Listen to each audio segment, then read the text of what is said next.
we're all so busy living our lives. And then suddenly something cuts through that, something often very unexpected. Paediatric trauma call, 15 minutes. A 71-year-old female with 2 stab wounds to the back. He was found to be in traumatic cardiac arrest. I can't feel any pulses. We're at St George's Hospital in Tooting. Yeah, 24 hours, 7 days a week. I love that question. What's your opening hours? St George's, London. One of Britain's busiest A&E departments, under more pressure than ever. So do you want to watch, darling, or do you want to look away? This is the worst day ever. You never know what's coming in, and you just have to be ready for anything. Gas canisters exploded, 15% burns to hands, face. In a world of uncertainty, we see a life-changing event. I'm A&E, I need to get out of here, please. When patients come in, something takes over. I'll be fine. I'm going to be very fine. A place where life, Give me an A. Give me an E. love, Okay, good lad. Well done. and loss Pain. unfold every single day. Did you enjoy the Queen's birthday yesterday? I watched the football. All the patients you're about to see were treated in just one 24-hour period. Don't worry. We get to see people who love one another in loads of different ways. Yes. And I think you can give someone the best care in the world, but really what they want is to hold the hand of the person that they love and for them to tell them that they're going to be okay. You're my hero.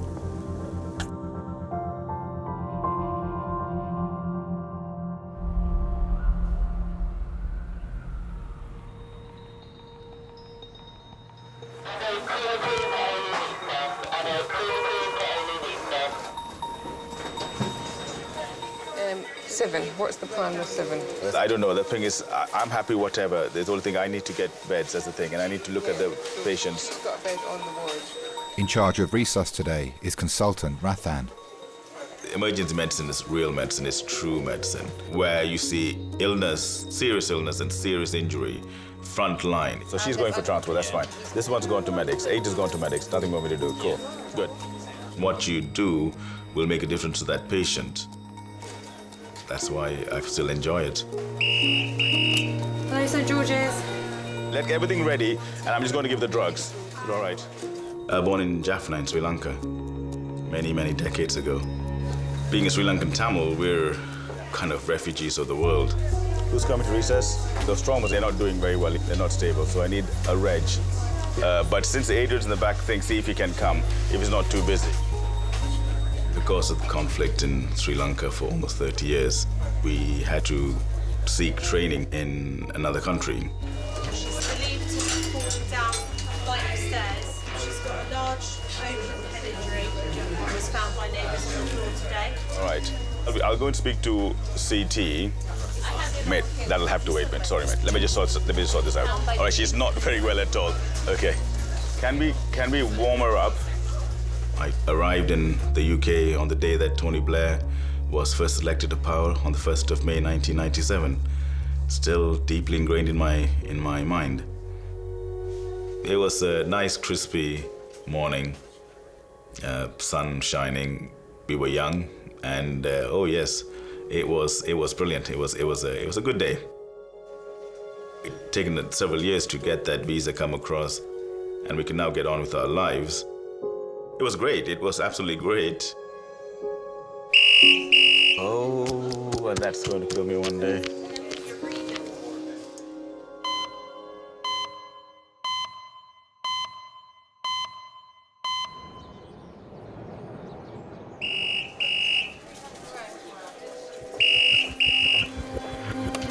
Hello, St George's. Sorry, so KSS by air or land? Air, yep. Do you want to go straight to CT? Okay, great, thanks. Bye.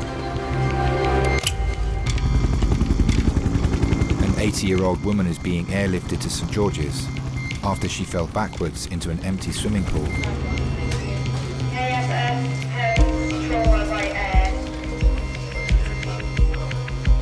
Right, 2 o'clock, 400 above, 5 miles.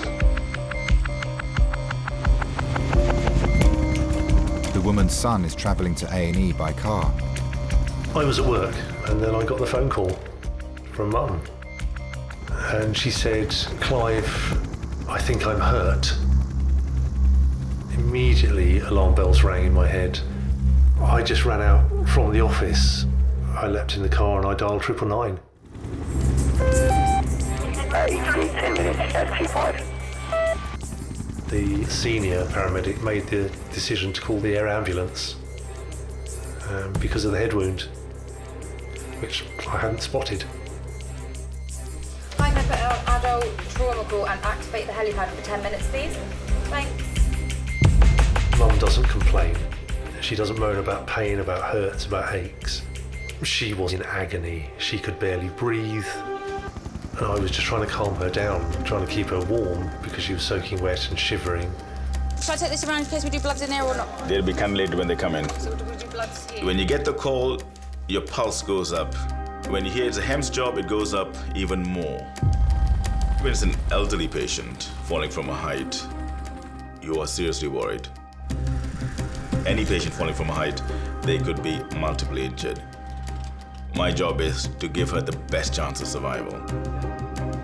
Safe, straight CT.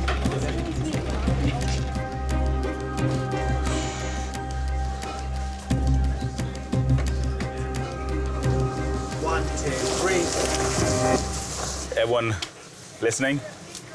This is Frances. At some point within the last 2 or 3 hours, she was gardening around an empty swimming pool and then fell backwards into the pool. She was unconscious for a period of time, we're not sure how long. She then self-extricated from the pool and raised the alarm herself. She had a boggy swelling and laceration to her occipital region, bilateral rib fractures. She's had a gram of paracetamol, 2 of morphine, and no volume issues and stable intensity. So, fell, approximate height? 3 meters. 3 meters she fell. At that age, if you just fall from standing, you can break your hip. If you're falling from 3 meters, now that's potentially breaks to the skull, intracranial bleeds. Those are the 2 most life-threatening situations. She was basically gardening around the swimming pool, fell backwards into a swimming pool, 3 meters, back of head, fan scan, head to pelvis. That's all right, cool, thank you. Doctors must perform a CT scan as quickly as possible to establish whether Frances's life is at risk. I've never seen Mum that broken before. Yeah, I worried then. There are 20-year-olds that wouldn't have survived that fall, and you're 80. We wanted them to make Mum better. We wanted them to strap her ribs up, fix the hole in her head, and get her back on her feet, give her some Savlon and send her home. That's what we wanted. It didn't quite turn out like that, unfortunately.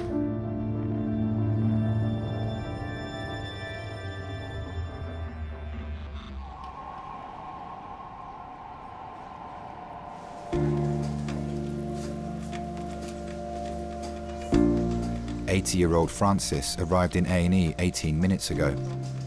This is a lady who fell backwards about 3 meters into an empty swimming pool, bang in the back of her head.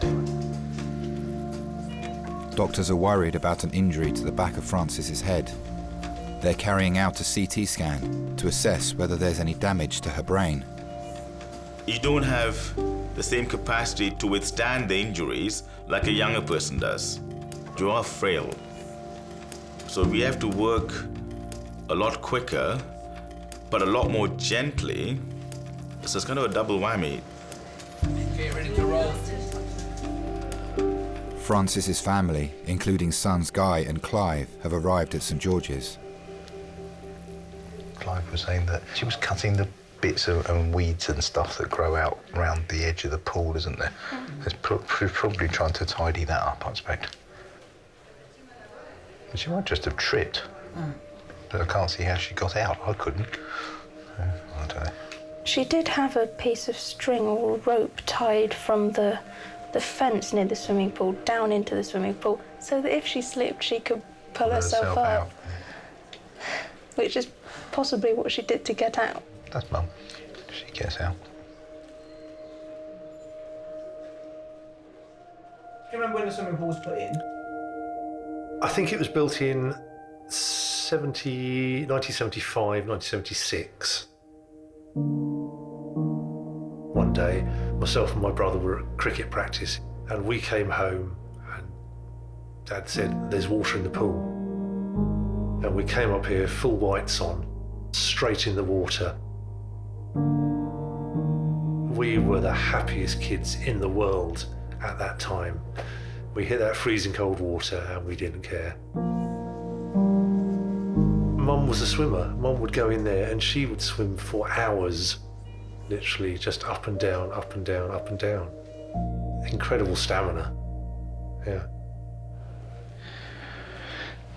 Everything else will mend. It's just worried about her head, that's all. I had a great childhood, I think. I mean, we were lucky. Dad worked his nuts off. I describe him as a property developer. He did very well. You know, he provided well for us. Mum was always around. Well, we could come to Mum with anything, for advice, just to sound off. Mum is the glue. Mum's the glue that holds us all together. Right, we're done. Oh, we're done, guys. Oh. Is that a bleed or is that just a... So we've got bleed. Features a small bleed. Scans reveal that Frances has a bleed on her brain. If the bleed is catastrophic enough and large enough, that's what causes direct pressure on the brain, which in itself can damage the brain, but it can also cause the brain to be pushed out through other holes in the base of the skull. When that part of the brain is not where it is, but it's pushed out of its normal location, that'll cause you to die. So let's start across on 3. 1, 2, 3. Specialist neurology doctors must now look at the injury and assess the damage to Frances's brain.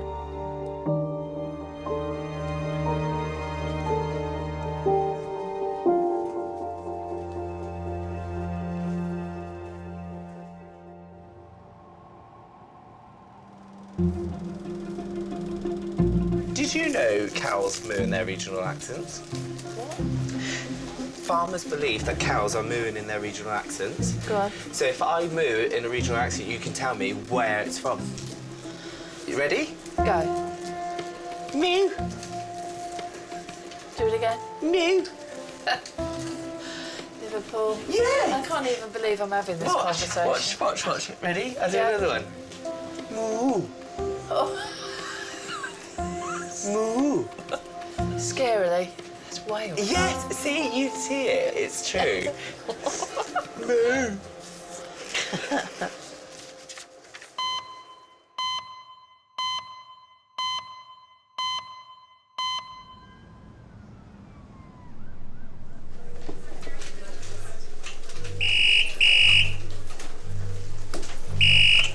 Hello, St George's. Medical trauma. Yeah. Yeah. First F, yeah. Thank you, bye. Fast AF. Adult priority call, 15 minutes. An 86-year-old woman is being rushed to hospital with her heart beating at 3 times the normal rate. The fast AF's going into 8. Fast AF is fast atrial fibrillation. The heart actually starts wobbling. It's pumping out so rapidly, it's only pumping out small amounts of blood. And that is not good for anybody, certainly not someone that age. And that person's not going to last very long with that heart rate like that. Bed 8's got a fast AF of 140 to 195, so you might need help because they seem like they're going to need immediate treatment. This is Ruth. Ruth is 86. Ruth presented at the GP surgery this morning complaining of fatigue. She woke up feeling just generally unwell. She was complaining of feeling quite short of breath, quite sweaty, and a heaviness down the left arm and left side. This was ongoing for a few hours. I've caught the heart rate is about 205. Doctors must find a way to lower Ruth's heart rate as quickly as possible. Hi, Ruth. My name's Chris. I'm one of the doctors. What's been going on today? So the felt extremely tired and short of breath, very short. Did you have any chest pain at all? Tightness, as if somebody was pressing on it. Right, we're going to take some blood tests. Your heart rate is a little bit fast at the moment, so we're going to try and slow that down with some medication. How does it affect flying? As long as you're better, I'm sure it'll be fine. As long as your heart rate is better. Well, I'm supposed to go on Monday. To where? On the cruise on the Danube, the various countries there. That would be a lovely holiday, Ruth. Yes, but I have a feeling I won't be getting on that plane on Monday morning. I like seeing different places, meeting different people, and sort of go and explore. When I went to visit Gran Canaria, I can say I've crossed the whole island. It's a small island, but you can sort of go right to the middle and look down the crater. Oh, that was nice. You're all right. What's your name, love? Ruth. Ruth. Hi, where are you from? Chessington. From Chessington? Where's your accent from? Well, you can guess. Guess. German. Are you? Yeah. Ah. Oh, I love Germany. After the war, I came to England. My English was, reasonable by then, so I applied to train as a nurse. The first day I went on the ward, and I saw somebody. I said, right, that's the man for you. It was just like that. Because some people have to get to know slowly. With me, nothing is slowly. If you're too slow, you might miss something. Neither of us had any money, so I had a very small wedding, but it was the wedding. That's what mattered, not the money. Lived happily ever after for how many years? 55? It was very nice. Thank you. No, really, hardly felt it. Since my husband died, I travel on my own. And people said, how can you go on holiday on your own? I said, I'm not going to sit at home. Just go and enjoy and spend the money you have. And finishing up in a nursing home would not be very nice, because I've seen my husband in one, and it's not a very pleasant place to go. Doctors will now wait to see whether Ruth's heart responds to the medication. Would you like the curtain open? I don't mind, whichever. See what's going on? Yes.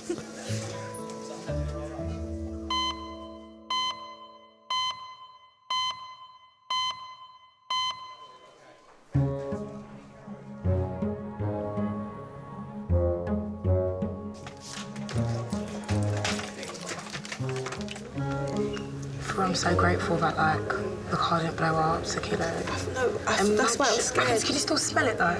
Yeah, I was scared that I was going to be in the car and it was going to blow up. That's what I was scared about. 20-year-old Sakile and Jerry have been brought to A&E after Jerry crashed the car they were in, driving home from a party. It was a good party. Let me not try and put a damper on the party. The party was good, but I didn't enjoy myself. I didn't drink in the club because I knew I had work in the morning and I knew I started at 8, so I didn't necessarily want to drink, tire myself out. It wasn't like that, Mummy, honestly. No, it wasn't. But this is when I wasn't sensible, because I was tired because I was working previously and I think this was on a Thursday, and I was working from Monday straight, waking up at 5 o'clock in the morning because I started at 7, finishing at 6, so I was exhausted anyway. Can I just say something? I now know I've learned my lesson, literally. When I mean, it was less... Are you being serious? Literally, all I remember, I stepped out the car, it was like a little daze.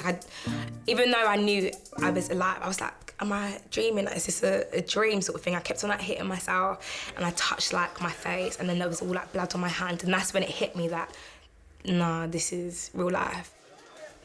Sakil, please. It's Kilo, bro. Oh my God, the sense of guilt and like fear just kicked in. I was so scared. I didn't even care about me, I was just more worried, are my friends okay? Now, let's see your neck. Is it worse on the muscle bits here? There. Any pain along here? Can you open your mouth? Hurts like here. Okay. Any pain along here? There. There. Is that very bad along there? Okay, all right. I think I might have someone to check your neck again. Sakile will be sent for a CT scan to see if there are any broken bones in her neck.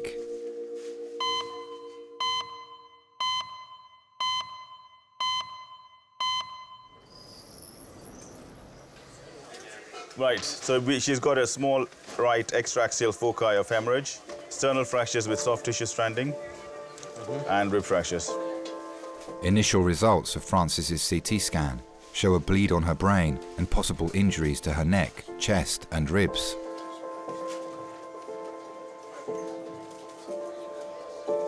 So this is this lady's stuff. That's the depth of the pool. Okay, stop. Okay. Fine, this I need to put up there.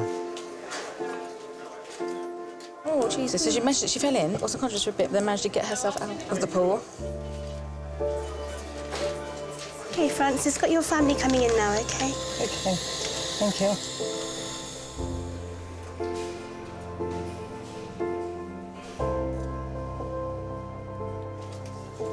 You all right, Marv?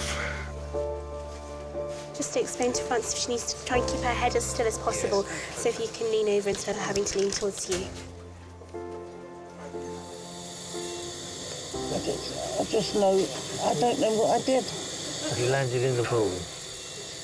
That's 7 feet down, 7'6" the bottom Well, of that. and your head was 5'7" above that. Yeah. So your head's gone down a long way. So that's a hell of a fall. I honestly cannot remember. I just don't know what happened.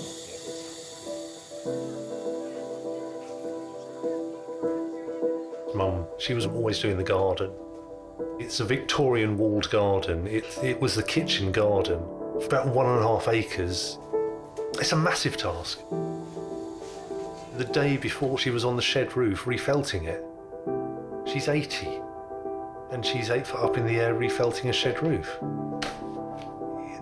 We walk around going, Mum, Mum. Just exasperation all the time. Hi, Rathan here again. There's a patient that sang the back of her head.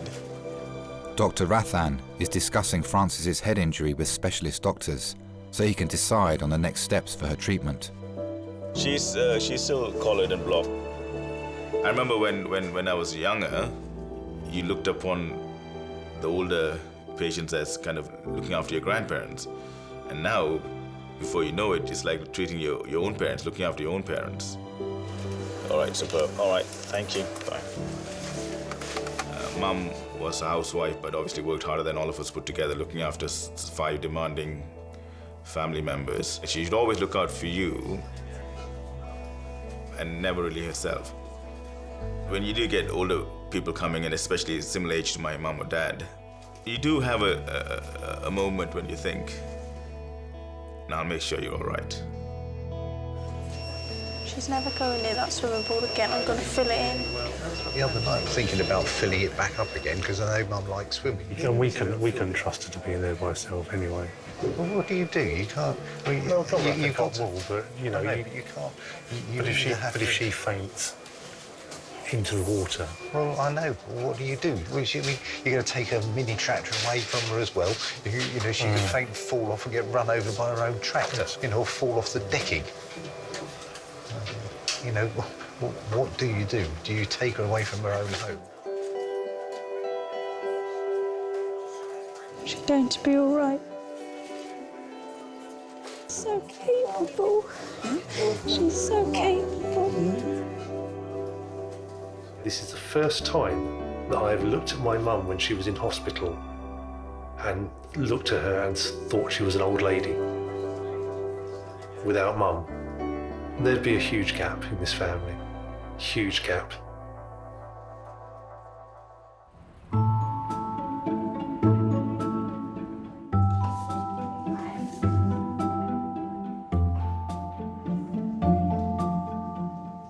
"20-year-old student Sakile came to A&E after being a passenger in a car that crashed on the way home from a party.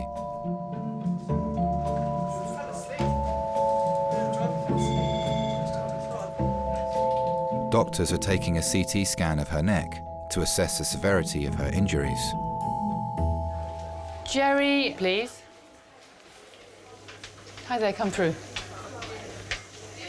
Her friend Jerry was the driver. I think I fell asleep at the wheel. But I think it was like literally for 2 seconds. I think I went like that, and before I knew it, bam, it was too late. I've learnt my lesson though, big time. Yeah, even if you sat in the car till the morning time, till you had a bit of a sleep. Yes, because I had work at 8 in the morning as well. What time did this accident happen at? 5. Your poor mum. Right. If someone hits me up and they're like, oh, Jerry, what are you doing tonight? I'll get ready regardless if I have to be ready in like an hour, just because I don't want to see later on that everyone's having a lit time and I said no because I felt tired. Do you know what I mean? I'd rather go out feeling tired than stay at home. You live on your own with other people? I live with my parents. I think that's my mum's calling me right now. Yeah, do you want to put that because we'll be worried about you? Mum, I'm just talking to the nurse currently. Does your mum always approve of you? No, of course not. My parents, like, have been tested by having me. Like, my dad says it all the time. I think from an early age, I've always been a nuisance. Why have I hurt you? Oh my God. Bye, Mum.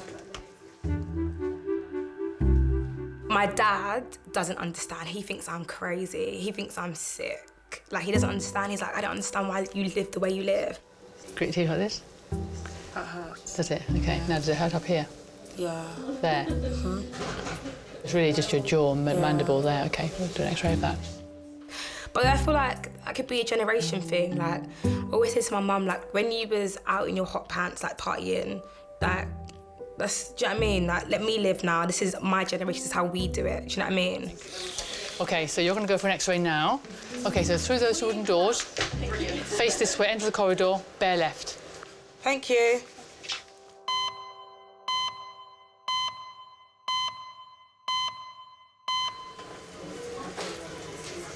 Hello. Hi.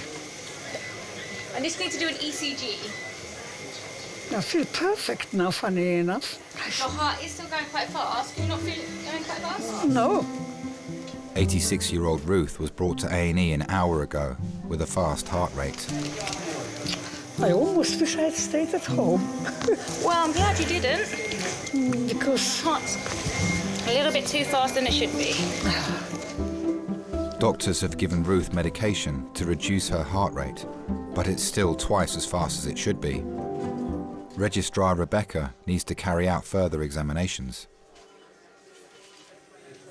You went to see a GP this morning and you were sort of feeling a fluttering sensation. Well, yeah, I just close. Very tired and very... Do you mind me asking where you were born? I was born in Warsaw, in Warsaw, Poland. in Poland. Yes. Gosh, so you must have been... Did you get out during the war, or were you? Did No, you come to the UK I'm then, actually or? German. You're German. Yes, I'm German. Yes, but make it complicated. I was one of the minority there, and it was fine until the end of the war. April 45. That's when I was in Poland. That's when they started rounding people up, you know. Those horrible Germans lived in Poland, and there were thousands of us. I was 14. I was with my mother. My father was sort of called up. I don't know what happened to him at all. Somebody came in the middle of the night, and they're taking us, God knows where, and that's panic sets in. Okay, do you mind, could you sit forward for me, do you think? If I take that, oh, perfect, I can forward. Give some nice deep breaths. They took us to that prison first. There were a few of us there. And then I was in a sort of a labor camp with my mother. They had sort of big huts, I suppose, and sort of put up makeshift beds, you know, straw to sleep on. You are like in a trance. You do what you're told. You don't think. You stop thinking. You had bread, some kind of coffee, you know, water, and soup. We all got pretty weak. Many didn't survive. 2 or 3 of us, we had to go to the kitchen to collect the dinner. But there was one or 2 women in the kitchen who made us wait on purpose. And they fed us first, before they filled our cans and we walked back to feed the others. The kindness there, that was, when you think what they went through as well, it just shows that you always find kind people if you look for it. All right then. This funny heart rhythm that you have, we tend to recommend blood thinning medication. Now, the main risk of these blood thinning medications is bleeding into the brain. Well, if it's necessary, they've got to be done. Quite honestly, I don't worry. Whatever happens, happens. Doctors will try new medication to control Ruth's heart rate and try to find out what's causing it to beat so fast.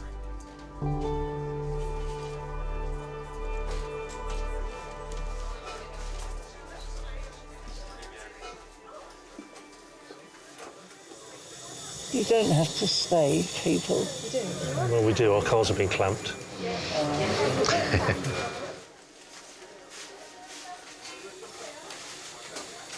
Doctors are waiting for specialists to report back on the injuries to Francis's head, neck and chest. We could certainly learn a lot from our old, and I'm talking about the properly old, above 70, 75 years of age, 80 years of age. The vast majority of them are grateful for what you do and never demanding. It's an incredibly humbling feeling when you see them really ill, but you know, they won't, they, just like my parents, just like my mum, they're more worried about you, looking after them and saying, no, don't worry about me. Did you have your ring on, Fran? Did you have your wedding ring on, or did you take it? No, I put it off. It was always mum and dad to us, you know, to me and Guy, and you know, obviously to the kids, Nanny and Grandad. It was never Nanny or Grandad. They were a team. Mum would do virtually everything. Dad would come in and expect a medal for putting the kettle on. He was a strong man. You know, when we were young, we'd be on his shoulders, he'd throw us in the air. In 2004, so 12 years ago, he had pancreatic and secondary liver cancer. She didn't want him to go somewhere where she couldn't see him. He wanted to be at home, so he stayed here, and she cared for him. So 12 years ago in January, I was putting some security lights up for Mum, and I think it was about 20 past 10, I just heard Mum cry out.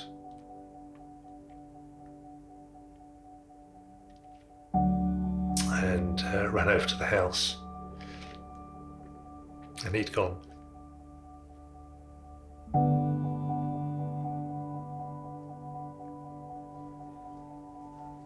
He wasn't in pain. That was the best thing.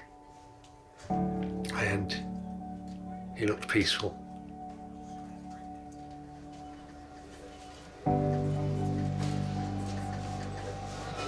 Right, you're all family, I presume? Yeah. Okay, right. Right, Francis, my name is Radhan, I'm one of the consultants. Consultant Rathan now has the results from Francis's CT scan. There's no evidence of a break to your neck, so I'm going to take all this off and release you. There are quite a few rib fractures. Yeah, and your breastbone's broken as well. That'll explain. Okay. Yeah. There is some evidence of small bleeds in your head. So I'm waiting for the neurosurgeon to come back and say if anything needs to be done.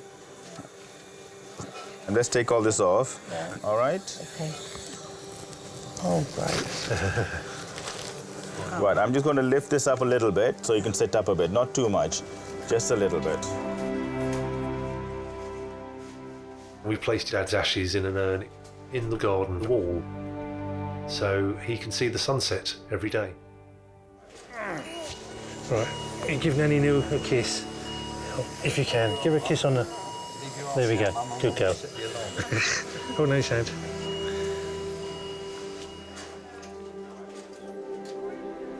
I talk to him. I don't know what the others do. I think the kids do sometimes. You know, they miss their granddad. But I know Mum used to shout at him a lot for leaving her behind. Close your eyes, Mum, if you want, OK? That's all right, that's fine. I'll go to sleep. They'll wake you up when they want to stitch your head up.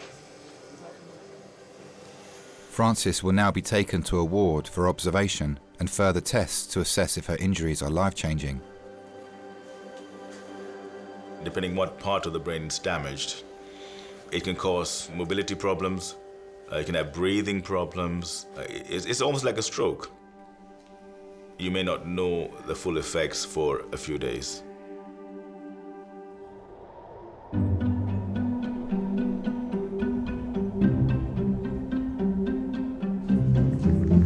Jerry is returning from X-ray after being involved in a car crash earlier today with her friend Sakile. Sakile, baby. Sakile is waiting for the results of her CT scan. Let me take a little pic of you. Sakile, I'm so sorry. You want to make a snap? Snapchat's important to me. I haven't got Instagram. I used to have Twitter, but I deleted it like 3 years ago. But Snapchat's very important. If there's like if I'm going somewhere, I'm gonna Snapchat me getting ready, to how I'm feeling as I'm going down there, to the vibe whilst I'm there. And then once I get home, maybe the morning after. But yeah, Snapchat. It's basically like reality TV, but unedited and a short version. I'm so happy I went through it with you, not Snow. Listen, I wouldn't answer it to him anyway. Sorry. I'm not happy that this happened. Can you imagine life without your phone? No. No.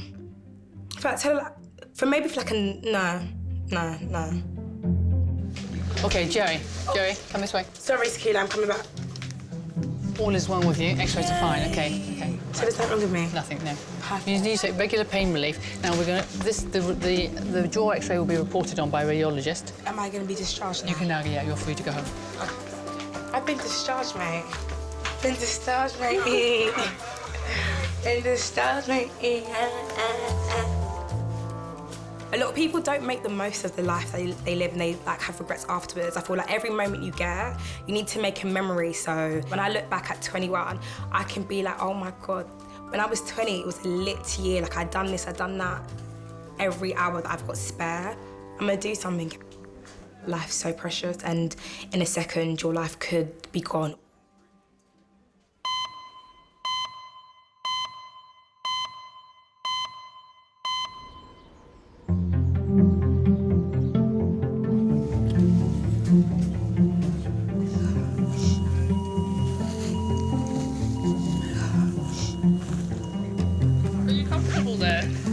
Not really. Do you want to, if you push yourself up the bed a little bit more? Yeah. Earlier today, Ruth was brought to A&E with her heart beating at 3 times the average rate. But it still hasn't returned to normal. Where are you from, Ruth? I am German, but I am British. I've been here so long. 22 when I came. I'm 86 now, so it's 64 years. Are you fed up of people asking? Yes, I am actually, because I've been here so long now. I've been told actually you are more English than some English. In the labor camp, I was lucky I had my mother looking after me. Out of her 3 children, she only had 1 with her. She didn't know where her husband was, and it's sort of, yeah, no, it sort of wears on you. Malnourishment and all this. One day, apparently she just collapsed at night. She had a heart attack or something like that, and I remember the camp guard saying she will not live till the morning. But she did. But they did take her to hospital. And they said, you will see her when she comes back. But of course, she never came back. She died soon after. So I was left on my own in the end. How far down is it now? What do you mean, your heart rate? Yeah. It's coming down, but it's still a bit high. So you will be admitted to hospital tonight. Pardon? You will be admitted to hospital. Oh. Tonight, at the very least. But I've got the bag at home. You've got what? Ready for it.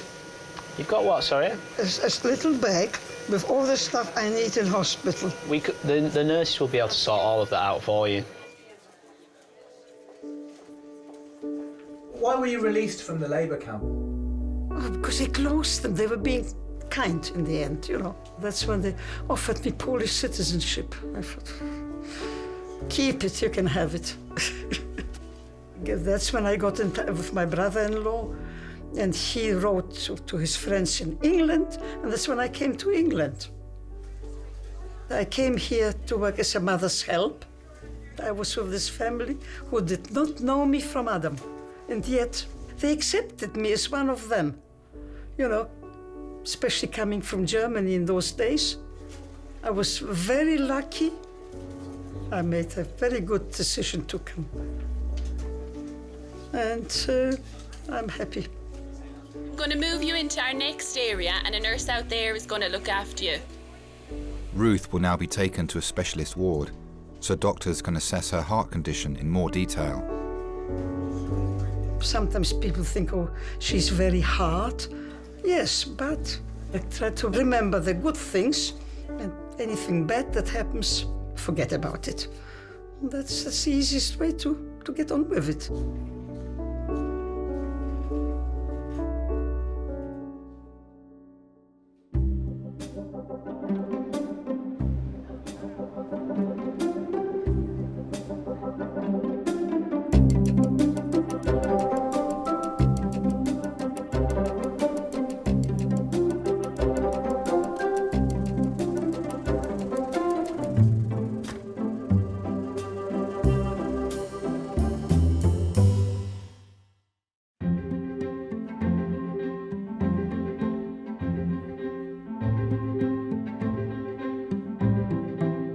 I've been brought home and been told you will be fine, take all your medication, but take things slowly. You must learn to relax, which is not easy.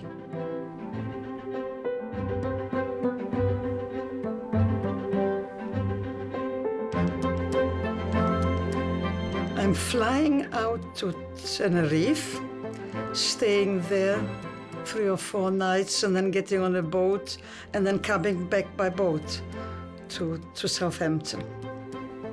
It is a holiday of a lifetime.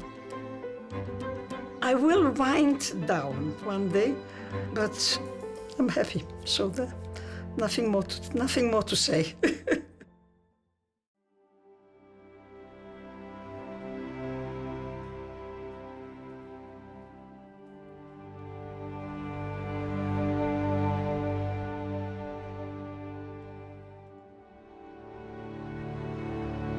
It was the most worrying time.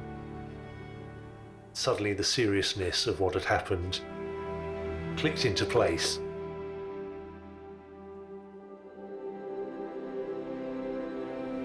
There was a horrible moment And I looked down at Mum and I saw Dad. That was hard. But we knew that she was strong, that she's a fighter. I thought, not yet. Mum's not ready for this.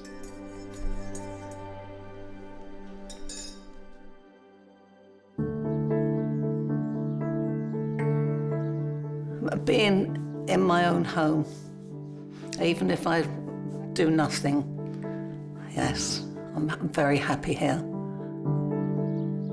She actually told us that when she fell in that pool, the reason she got out, she said to herself, I'm not ready to die yet. She has improved remarkably since she fell. The thing that's important is making sure that Mum is happy. The roles have crossed slightly. She's looked after me God knows how many times in the past, and it's our time to look after Mum.